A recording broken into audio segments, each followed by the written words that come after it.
Walang tutulong sa kanya. Magsibalik kayo sa inyong mga gawain. Hanggang ng anak ko. Mag-alala. Hindi kita pababayaan. Kumag ka na. Ang anak ko.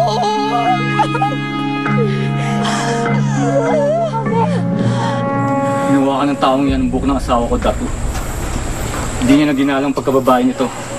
At ang kahihiyan ko. Patawarin niyo ako, Dato. Nangako akong hindi ko na uulitin. Biso, alam mo namang hindi maaaring hawakan ang buhok ng isang babae ng kahit sino man lalaki. Lalo na't wala itong pahintulot. Kaya kailangan mong humingi ng paumanhin at magbayad sa kanila ng 8 bilang na bulawan.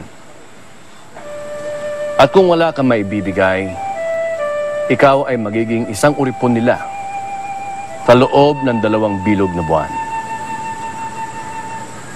Maaari na kayo umalis para pagkasunduan ang aking hatol.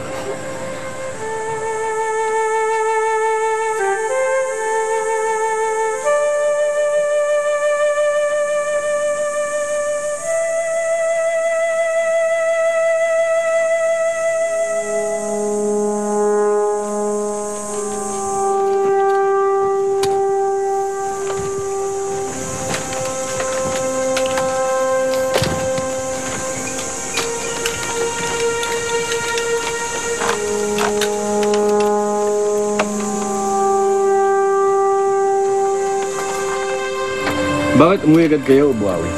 Tapos na ba ang pag-aani? Hindi pa. Kaya iniwan ko si Badu upang magbantay. Hindi natin dapat inaasa sa mga uripon ang pagbabantay. Ubuawi, samahan mo ko. Pumunta tayo sa bukid. Hindi ka maaaring umalis, Bugna. Bakit lamitan? Dahil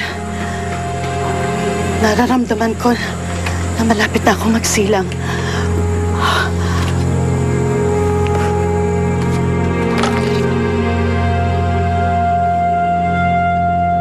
Salamat sa mabuti mong pagtanggap, Habon. Ngunit mas ipagpapasalamat ko kung masasagot mo ang aking sinadya dito. Nalulungkot ko, Mangubat. Wala rito ang hinahanap mo. Ngunit, bukod sa aking punsod, ay may mga banwa sa iba pang kapuluan na hindi ko nasasakupan. Sa Matan, naroon ang aking maigpit na kaaway, si Datu Kidawa. Malapit roon ang isa pang banwa na pinamumunuan ni Dato Bugna. Kilala ko si Datu Bugna. Tulad ng iba pang mga Datu, nakipagsandugo na rin siya sa akin.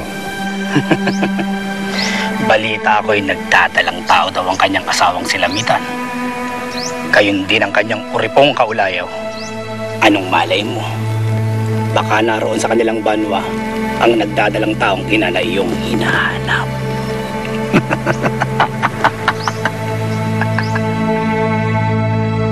Naway sana walang nangyaring masama sa aking anak, Uray Gurang. Sana buhay pa siya sa aking sinapunan. Huwag kang mag-alala. Nararamdaman ko pa ang kanyang paggalaw. Kaya alam kong buhay pa siya. Ngunit kakatwa. Bakit ho kakatwa? Hindi mo pa kabuanan. Waring ang ulo niya gusto nang lumabas. Nagmamadali ang sanggol na maipanganak siya. Dalang, magsisilang ka na.